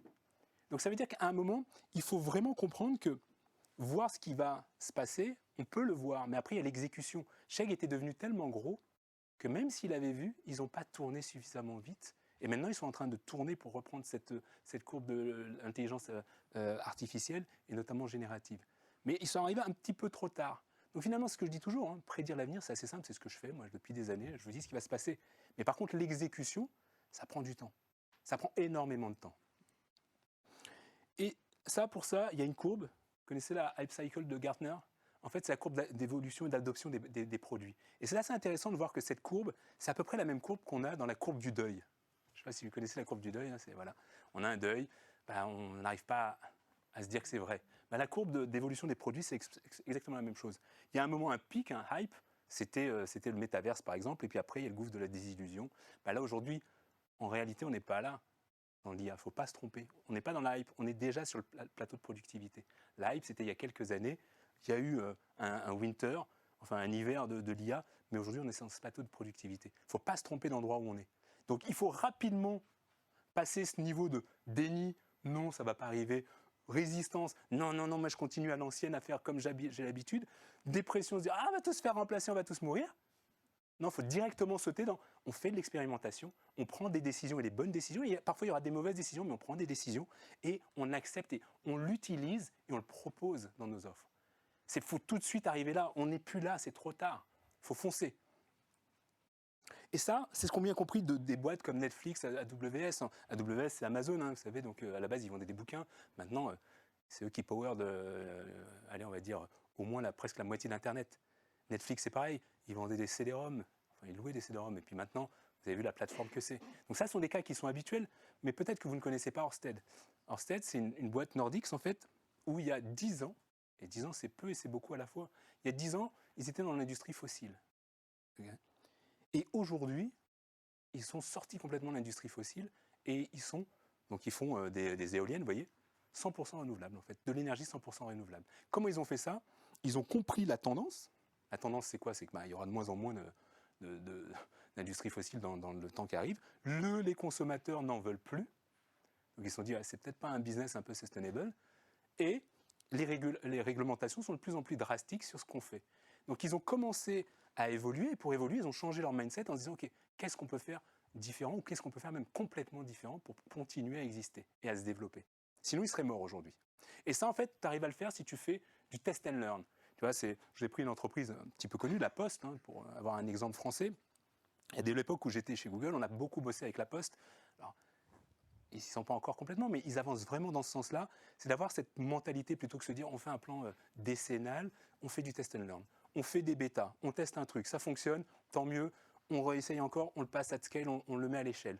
Ça ne fonctionne pas, c'est pas grave, on le tue, on passe à une autre chose. Et on fait de l'expérimentation en permanence. Et c'est comme ça qu'on apprend, c'est comme ça qu'on avance. Et il faut vraiment savoir qu'en fait, il y a l'effet prototypage, on l'a vraiment testé en long, en large et en travers chez Google, c'est-à-dire que c'est documenté. Aujourd'hui, ça va être assez bête ce que je vous dirais, basique, mais plus on tente des choses, plus on a de succès. C'est bête, hein, mais plus on tente, plus on a de succès. Par contre, il faut bien maîtriser une chose, c'est ce qu'on appelle le fail fast, c'est-à-dire échec rapide. Je tente des choses, mais je ne m'obstine pas. Si ça ne fonctionne pas, je kill le truc, je le tue et je passe à autre chose. Et c'est ça qu'il faut vraiment comprendre. Donc plus on tente des choses, plus on échoue rapidement, plus on aura de succès. Ça, c'est mathématique. C'est ce qu'a bien compris des boîtes jusqu'en 2017, comme Nintendo par exemple, où ils ont gardé leur mission en tête. Leur mission, c'est... Ils faisaient des cartes à jouer avant, on ne sait pas, mais ils n'ont pas toujours fait des consoles, ils faisaient des cartes à jouer.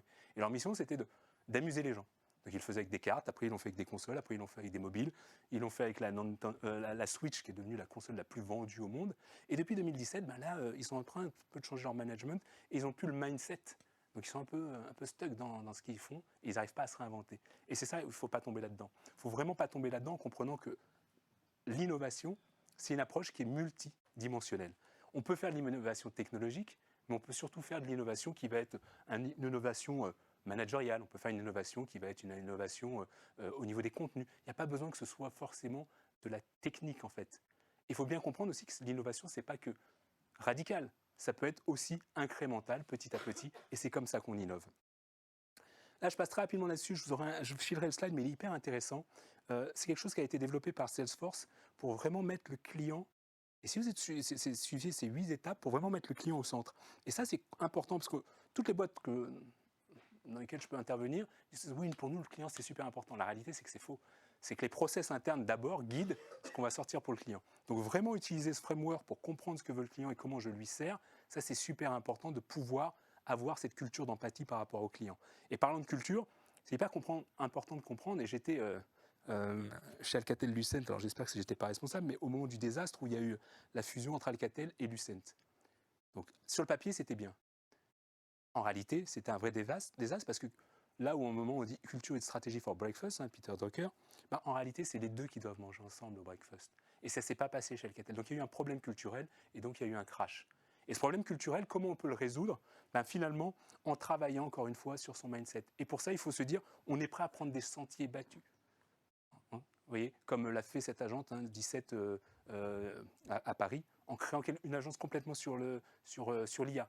Là, Michelin, qui est une entreprise plus que centenaire, à un moment, ils se sont dit, tiens, OK, il y a la data, tout le monde parle de big data, on va créer une division spécialisée dans la data. Les gars, ils font du pneu à la base, mais aujourd'hui, ils ont une division qui travaille que sur de la data, et cette data, ils la revendent à des municipalités qui ont besoin de données pour faire des smart cities. Ils la revendent à des assureurs qui ont besoin de données. Donc se dire vraiment, il ne faut pas que je reste dans mon précaré, je peux inventer des nouvelles offres complètement différentes grâce à tout ça. Mais pour ça, il faut bien comprendre l'usage et l'intérêt de la data. Autre slide que j'utilise celui-là au moins depuis 6-7 ans, quand je parlais de ça à l'époque, on me prenait pour un extraterrestre. Je leur disais, là par exemple, c'était des trucs que je montrais à des assureurs. Je leur dis, mais en fait, aujourd'hui avec l'IA, et c'était déjà il y a 6 ou 8 ans de ça, on peut prendre une photo et déterminer quel est le taux de réparation à avoir. On peut même directement l'envoyer à une casse qui va automatiquement mettre le prix des pièces qui peuvent être faites, lancer même un constat automatiquement. Et ça, en fait, on n'a pas besoin aujourd'hui d'avoir de l'IA générative, on sait le faire depuis longtemps. C'est juste que les entreprises n'ont pas pris le pas pour le faire. Et on continue à faire un constat en papier, qu'on s'envoie, et puis on se renvoie ce qui est assez fou. Donc, encore une fois, ce n'est pas un problème technologique, c'est un problème de mindset. Et ça, je parlais de McKinsey tout à l'heure, ils le disent depuis au moins 2018, donc vous voyez, même 2017, les gens qui ont adopté l'IA, pas forcément, ont une meilleure bottom line, ont un meilleur chiffre, une meilleure marge. C'est évident. Mais parce qu'en fait, il y a une période d'expérimentation, donc au départ, ça coûte du temps, ça coûte de l'argent, mais in fine, on gagne. Et c'est ça vraiment qu'il faut comprendre dans ce graphe, c'est que plus on va tarder, plus on va avoir de chances de perdre, plus on va s'y mettre, plus on va avoir de chances de gagner. Donc, en conclusion de cette avant-dernière partie, parce qu'il en reste une qui est la plus importante, c'est sur vous. En conclusion, c'est qu'en fait, il y a 3 questions fondamentales à se poser. Ça, je le dis à toutes les entreprises dans lesquelles je peux intervenir. C'est 1, est-ce que votre entreprise, elle a bien compris qu'on est à l'heure de l'IA, elle est à l'heure de la data, elle est à l'heure des données, et surtout, elle a bien compris qu'il faut faire de l'apprentissage en continu. Ça, c'est super important. Le deuxième point, est-ce que le COMEX, finalement, montre l'exemple et vous permet de tester et d'échouer ? J'en comprends, c'est que oui, sinon je ne serais pas là aujourd'hui. Et le troisième point, c'est qu'il faut vraiment penser, ce que je vous disais tout à l'heure, est-ce que je suis vraiment utile pour mes clients, mais aussi pour nous en tant qu'employés? Est-ce que je suis vraiment, quand je vais lancer une nouvelle campagne, une nouvelle créa pour un client, est-ce que c'est juste pour faire un waouh, ou est-ce que ça lui apporte vraiment quelque chose et de la valeur? Et ça, c'est super important. Et pour ça, il faut s'accompagner parce qu'on ne peut pas avoir tout le savoir, même qu'on soit une petite, moyenne ou grande entreprise. Il faut s'épauler avec des gens de l'extérieur. Ça permet d'avoir de la fraîcheur. Un peu comme vous, vos clients, ils font appel à vous parce que vous êtes des spécialistes dans le secteur de la communication. Il faut faire appel à des spécialistes dans le domaine de l'IA, dans le domaine de la data pour vous aider à construire ces offres. Dernière partie, et j'enfonce et après on aura un tout petit peu de temps pour des questions-réponses. On continue? Quel entrain? Allez! Et donc là, on va parler de vous, enfin. Donc l'idée, c'est vraiment de se développer. Comme je vous ai dit, 3 mots importants. 1, exponentialité, c'est ce qu'on a vu en premier. 2, singularité. On va commencer à en parler, mais la singularité, c'est cette accélération et ce qui va faire que l'intelligence artificielle va commencer à avancer plus vite. Et après, finalement, c'est le growth mindset, ce qu'il faut que vous développiez vous, pour pouvoir vous épanouir dans ce nouveau monde dont on a parlé. Alors, première chose qu'il faut rappeler quand même, c'est que la machine n'a pas d'empathie ni d'émotion. Ça fera plaisir à Alban, par exemple, de se dire « Ok, on est encore des humains et la machine ne va pas nous remplacer. » C'est vrai, so far. Mais en tout cas, c'est vrai. Donc, pardon? Il y en a certains qui prouvent le contraire. C'est que si tu vas chez un médecin qui est un robot, exactement. Déjà, il sera disponible. Ah, non, mais complètement. J'ai plein d'exemples comme ça où et c'est ce que je dis toujours, il y a plein de moments où je préfère avoir un robot ou une IA en face plutôt que quelqu'un qui ne sera pas empathique. Par contre, si tu développes tes qualités humaines, pour l'instant, tu préfères quand même avoir un humain plutôt que... Si j'aurais pu venir de façon virtuelle et que ce ne soit pas moi. Mais en tout cas, aujourd'hui, ça marche encore comme ça. Et Cédric Villani, donc, vous connaissez notre grand mathématicien français qui a eu la médaille Fields, l'a dit depuis longtemps en fait. La seule différence qu'il va y avoir entre la machine, sur laquelle on ne peut pas lutter sur certains points, et nous, ça va être vraiment de travailler sur nos compétences humaines, nos compétences relationnelles, nos compétences, nos fameuses soft skills. Ça, c'est hyper important à comprendre. Parce que sinon, il va se passer, vous vous souvenez de Sam Altman, là, celui qui fait OpenAI, qui va voir les nations. Vous avez vu se passer ce truc-là, Orb? On a pas mal parlé cet été, vous n'avez pas vu? Il l'a fait un petit peu en douce en même temps. Alors Orb, c'est une autre boîte de Sam Altman où vous avez un rond comme ça dans lequel vous mettez votre œil, il voit votre iris et en fait il va répertorier, là il y en avait un peu plus de 2 millions de gens qui l'ont fait dans le monde, votre iris et au niveau mondial il va pouvoir dire quand vous allez vous connecter à un système si vous êtes une machine ou un humain. Ouais. Alors c'est assez flippant quand même parce qu'on en arrive à un moment où lui sait qu'à un moment on ne saura plus faire la différence sauf si tu prends des empreintes biométriques. Et après, ça pose plein d'autres questions derrière. Déjà, qui est-il pour prendre nos empreintes biométriques? C'est dangereux quand même. C'est pas un État. Donc il y a la CNIL qui est arrivée un petit peu en disant qu'est-ce qui se passe? Mais donc ça, c'est des choses, encore une fois, qui sont en train de se passer. Il y a vraiment des gens qui ont compris dans la Silicon Valley que ça va être compliqué de plus en plus de comprendre qui est l'humain, qui est la machine.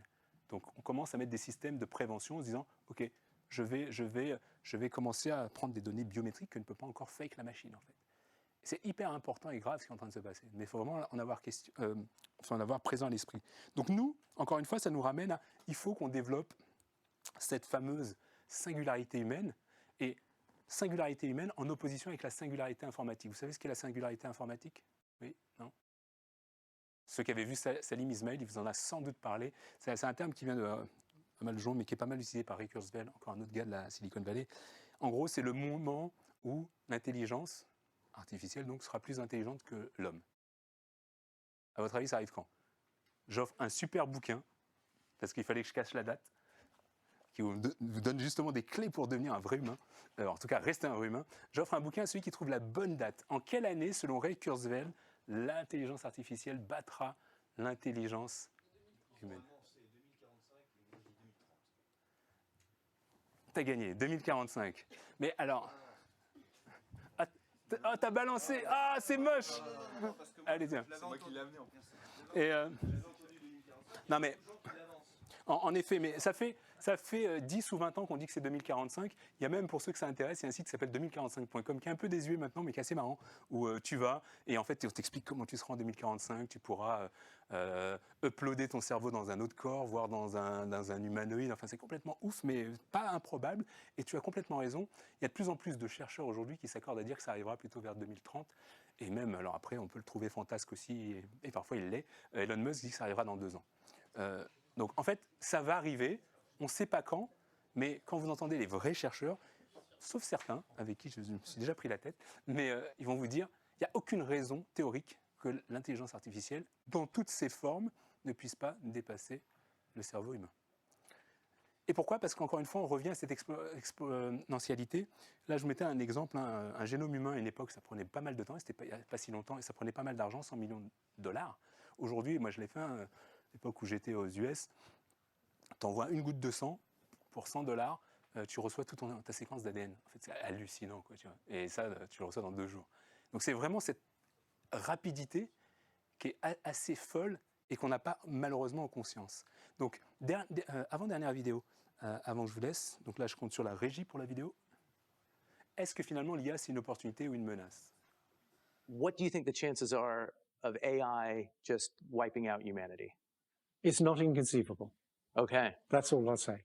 Until quite recently, I thought it was going to be like 20 to 50 years before we have general purpose AI.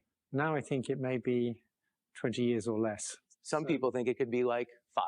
I wouldn't completely rule that possibility out now. Whereas a few years ago, I would have said no way.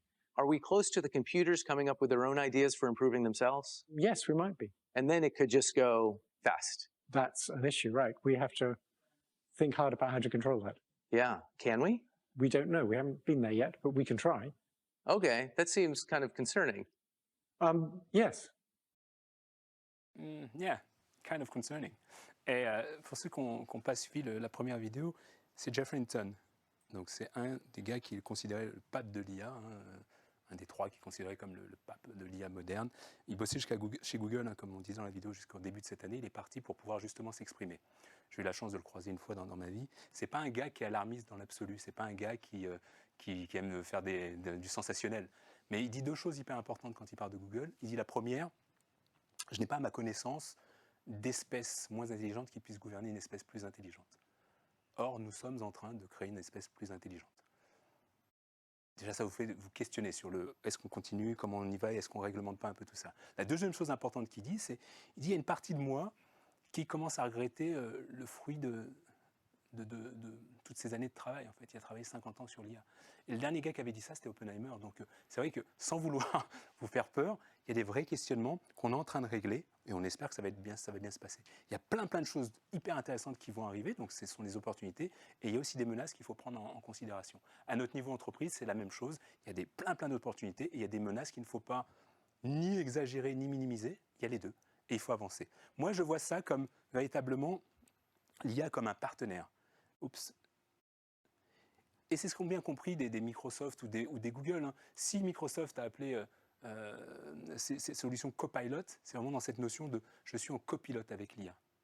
Pas contre, pas avec, pas sans, mais je suis en copilote. Google, pareil, lance Duet, donc je suis vraiment en duo en fait. Comment j'arrive à bosser avec l'IA? Et c'est vraiment ça qu'il faut arriver à faire aujourd'hui, se dire, nous, comment on prévoit ça? Et pour ça, c'est l'exemple qui est assez parlant en général, pour bien comprendre. Qui a déjà fait du rafting ici? Ouais, il y en a quand même pas mal. Ok, donc ceux qui ont fait du rafting, est-ce que vous avez déjà réussi à arrêter le bateau dans cette situation? Non? Ok. Moi, il dit oui, mais ça m'aurait étonné. Mieux encore, est-ce que vous avez déjà réussi à faire demi-tour? Compliqué, hein? En fait, ce qui est en train de se passer, c'est exactement la même chose. L'IA, il faut le voir comme un grand torrent. Ce n'est pas nous qui allons décider. Donc on ne peut pas l'arrêter. On ne peut pas faire demi-tour. On ne peut pas continuer de business as usual. Tout ce qu'on peut faire, c'est d'essayer de naviguer pour ne pas se rater. Et pour ça, il y a un capitaine en haut. Il est là. Je ne sais pas si Mathieu, tu nous entends, mais il est là. Il doit avoir la vision. C'est pour ça que je suis là aujourd'hui, pour avoir cette vision, pour vous donner cette vision et de se dire, on va essayer de ne pas tomber dans les embûches. Donc on va naviguer. Mais pour ça, il a besoin de tout le monde. Vous êtes tous là. Et si on ne pagaie pas dans le même sens, on va se ramasser. Par contre, si on a la vision et qu'on dans l'exécution on est bon et qu'on va au même endroit, Au contraire, on va prendre de la vitesse et on va aller plus vite que les autres. Et c'est ça qu'il faut vraiment comprendre. On ne peut pas arrêter ça, on peut que avancer. Et pour avancer, il faut avoir ce growth mindset. C'est quoi le growth mindset dont je vous parle depuis le début? C'est des travaux qui ont été faits à Stanford par une chercheuse qui s'appelle Carol Dweck. Je vous invite à lire. Il y a un bouquin qui s'appelle Growth Mindset qui est excellent. En gros, c'est cette capacité à se dire, OK, je suis un fixed mindset, je vois que des problèmes et je pense que le monde, il ne peut pas changer. Je suis un growth mindset, je vois un problème, je transforme une opportunité. Surtout, je me dis que moi, je peux me transformer, je peux changer. C'est pas parce que j'étais pas bon en maths quand j'étais au lycée que je peux pas être data scientist demain. C'est pas parce que je suis pas bon au dessin que demain je peux pas être un graphiste. Parce que justement, aujourd'hui, quand je peux prompter quelque chose, je peux avoir de la création. Je peux laisser aller mon imagination pour créer des choses, même si je n'avais pas fait les beaux-arts. Donc aujourd'hui, il faut reshuffle un petit peu tout ce qu'on a dans la tête et se dire, on passe en mode growth mindset et on peut changer finalement ce qu'on croyait, et ce sont ces fameuses croyances limitantes, être inchangeable pour pouvoir le changer. Et ça, en fait, tu vois, ça c'est un slide aussi que j'avais à l'époque de Google, que je leur ai repiqué. C'est ce que disait toujours Eric Schmidt, en fait, un des patrons de Google à une époque. Il disait, en fait, il faut voir un Googler comme un smart creative. Le smart creative, c'est quoi? C'est quelqu'un qui, évidemment, alors c'est pas parce que j'ai des lunettes, j'ai des lunettes, tu me prêteras ta cravate parce que le smart creative, il a une cravate. Mais en gros, c'est pourquoi? C'est de dire, il faut avoir l'aspect ingénieur. Vous devez tous avoir cet aspect ingénieur, comprendre un peu la techno. Vous devez avoir cet aspect cravate business. Vous devrez comprendre le client, le business, et vous devez avoir cette part de créativité. Pas en silo, mais chacun d'entre vous avoir ces trois composantes, c'est ce qui vous permettra d'avancer dans ce monde dans lequel on est, dont je vous parle déjà depuis une heure. Et ça, pour ça, le World Economic Forum, encore le même, vous savez, ce fameux forum qui est à Davos tous les ans, ça fait plus de 10 ans qu'ils nous disent, voilà les skills sur lesquels il faut travailler. Il y a top 10 skills importantes qu'il faut travailler. Donc ça va de la créativité, bien sûr, à la pensée analytique, etc. Donc il y en a 10. Il y en a même, si vous voulez en travailler que 4, ce qu'on appelle les 4 C. Donc les 4 C, c'est communication, critical thinking, en français dans le texte, collaboration et créativité. Et ça, c'est super important de comprendre que si vous développez ces compétences, ça va bien se passer pour vous. Et si en plus, vous continuez à avoir l'agilité que vous avez habituellement dans une agence, parce que vous êtes hyper agile, mais à cette agilité, il faut rajouter de l'adaptabilité. Parce qu'agile n'est pas être adaptable. Adaptable, c'est évoluer en fonction de son marché. Et en plus, on rajoute du leadership. Normalement, vous avez les clés pour pouvoir évoluer dans ce monde-là. Donc, investissez massivement sur la formation. C'est ce que vous êtes en train de faire et c'est génial. Pour comprendre l'IA, travailler sur l'IA, travailler avec l'IA, formation sur l'IA et travailler sur vos soft skills. Pourquoi? Parce qu'encore une fois, c'est critique pour le faire. Vous l'avez vu, par exemple, je ne sais pas si vous avez vu passer ça, WPP a lancé une AI Academy. Et il travaille effectivement sur ces deux sujets. Je travaille avec l'IA et je travaille sur mes soft skills parce que si tu ne changes pas ton mindset, tu peux avoir le meilleur IA possible, tu resteras enfermé dans des schémas d'avant. Si tu travailles ton mindset et que tu comprends ce que fait l'IA, tu peux le faire. Ils sont en train de former tous les salariés chez WPP sur ces bases-là. Rapidement, parce qu'on arrive à la fin, il faudrait que je garde quand même 2 minutes pour les questions. Je voulais parler d'intelligence collective chez Google, mais je ne vais pas avoir super du temps. Mais il y a vraiment des techniques pour avoir une équipe performante. Et pour avoir une équipe performante et qui comprend, bien sûr, il faut de la diversité. Pas que diversité de background, mais vraiment tout type de diversité. Pour comprendre le monde complexe dans lequel on est, c'est le même monde de VUCA pour ne pas dire VUCAI, il faut rajouter de la diversité. Il faut que chacun des managers prenne son rôle de manager, qui n'est plus le rôle de manager, c'est un rôle de coach. Comment j'aide mon équipe à grandir?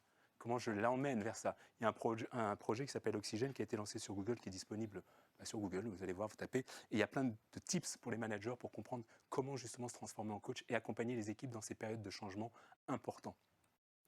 Autre point, apprendre en permanence. Donc on en revient à Matrix, je ne vous remets pas les lunettes, mais l'idée c'est vraiment de boucler sur ce parallèle.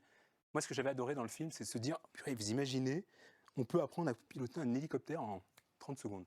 Aujourd'hui c'est un peu ça. Ça ne veut pas dire qu'on va on va pouvoir apprendre à le faire, à piloter un hélicoptère, mais par contre, ingérer un maximum de données, notamment quand on doit faire des cartographies, quand on doit comprendre les personas, etc., c'est possible aujourd'hui grâce à l'IA générative, parce qu'on peut accumuler plein de data, avoir cette sensation d'avoir compris beaucoup de choses, tout en gardant quand même un aspect critique par rapport à ce qui est généré. Et pour ça, ça dépend de vous. Ça dépend de vous de vraiment d'investir sur vous, de prendre du temps pour pouvoir chaque jour vous dire comment je fais pour être un peu meilleur, savoir un peu plus qu'hier.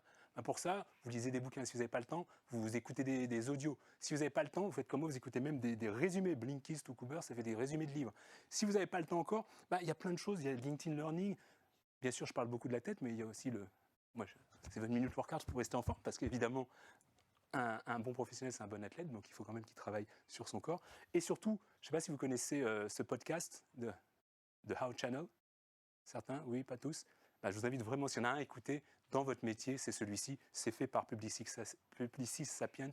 Il est excellent pour vraiment comprendre ce qui se passe. Donc en gros, et c'est ce qu'on va essayer de faire ici à l'agence, c'est de commencer par des quick wins. Il y a une roadmap, il n'y a pas de secret. Tout ça, on sait très bien comment ça fonctionne. On commence par des quick wins et après, on travaille sur des choses de disruption, on travaille sur des choses de développement pour que véritablement, au bout du temps, on arrive à faire cette transformation qui est nécessaire pour pouvoir continuer à évoluer dans ce monde. Ça, c'est vraiment hyper important de comprendre ce framework. Last but not least, résumé, vous avez compris. Donc, on est dans un monde qui change. Il faut s'adapter, il faut innover et il faut surtout investir du temps sur vous.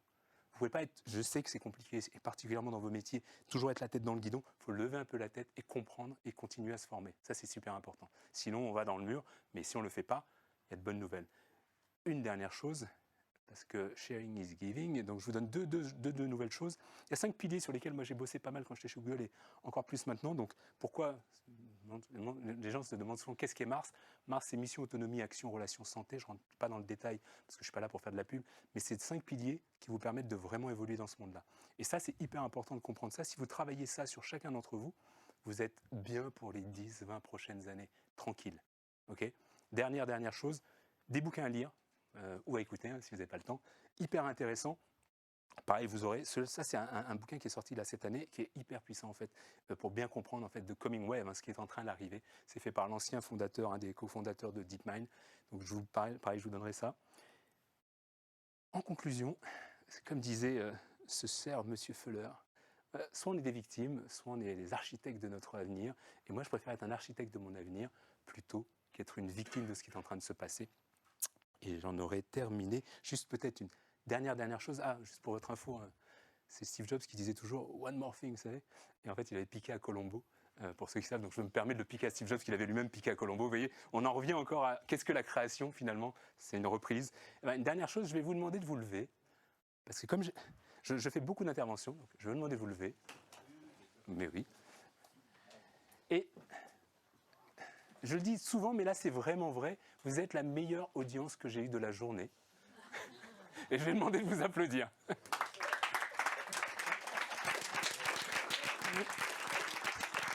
Parce que, et vous pouvez vous rasseoir, parce qu'en fait, vous l'aurez compris, l'avenir de l'agence est dans vos mains.